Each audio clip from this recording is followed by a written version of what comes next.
భారతీయ railway Asia ఖండంలో 4వ అతిపెద్ద రైల్వే నెట్వర్క్ కలిగి ఉంది.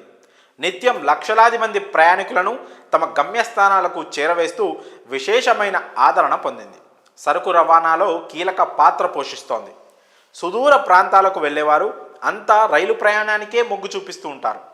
ప్రయాణ ఛార్జీలు తక్కువగా ఉండడం, సమయం ఆదా అవుతుండడంతో ట్రైన్ జర్నీకి డిమాండ్ ఎక్కువ.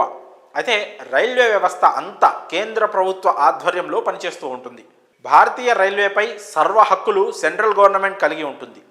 ప్రైవేట్ వ్యక్తులకు ఎలాంటి అధికారం ఉండదు. కానీ ఓ రైతు మాత్రం ఓ ఎక్స్ప్రెస్ ట్రైన్కు ఓనర్ అయ్యాడు. రైతేంటి, రైలుకు ఓనర్ అవ్వడం ఏంటి అని ఆశ్చర్యపోతున్నారా? ఇది వినడానికి నమ్మశక్యంగా లేకున్నా వాస్తవంగా జరిగిన ఘటన. రైల్వే శాఖ చేసిన తప్పు సాధారణ రైతును రైలుకు ఓనర్ను చేసింది. సాధారణంగా ధనవంతులకు విమానాలు, హెలికాప్టర్లు ఉంటాయి, కానీ రైలుకు యజమానులు ఉండడం ఎప్పుడూ విన్నది లేదు. కానీ సాధారణ రైతు మాత్రం రైలుకు యజమాని అయ్యాడు. అసలు ఇది ఎక్కడ జరిగింది అనేది ఇప్పుడు చూస్తే, పంజాబ్లోని లుధియానా జిల్లా కటానా గ్రామానికి చెందిన సంపూరన్ సింగ్ శతాబ్ది ఎక్స్ప్రెస్ రైలుకు యజమానిగా ఉన్నాడు.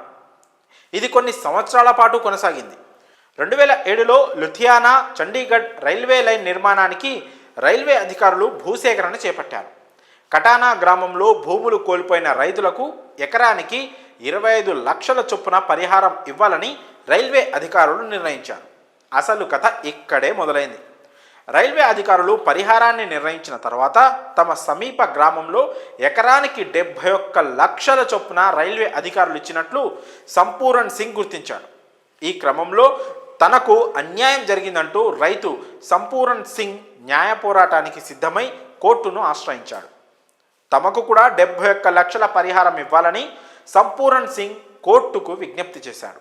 ఈ నేపథ్యంలోనే రైల్వే శాఖ ఎకరానికి పరిహారాన్ని 25 లక్షల నుంచి 50 లక్షలకు పెంచింది. అయినా సంపూరన్ సింగ్ వెనక్కి తగ్గలేదు.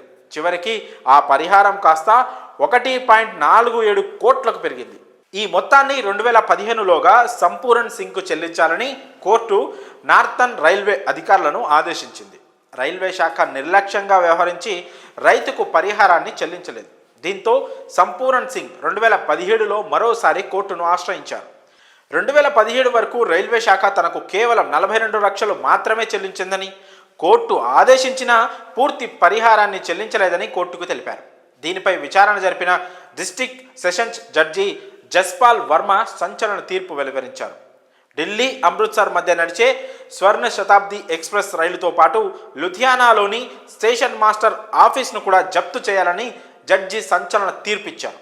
ఈ తీర్పుతో శతాబ్ది ఎక్స్ప్రెస్కు ఓనర్ అయ్యి సంపూరన్ సింగ్ హిస్టరీ క్రియేట్ చేశాడు. ఆ తర్వాత డిస్ట్రిక్ట్ సెషన్స్ కోర్టు ఇచ్చిన తీర్పును రైల్వే అధికారులు పై కోర్టులో అప్పీల్ చేశారు.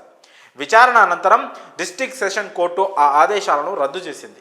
రైల్వే అధికారుల తప్పిదం సాధారణ రైతును రైలుకు ఓనర్ అయ్యేలా చేసింది. మరి రైతు ట్రైన్కు యజమాని అయిన విషయంపై మీ అభిప్రాయాలను కామెంట్స్ రూపంలో తెలియజేయండి.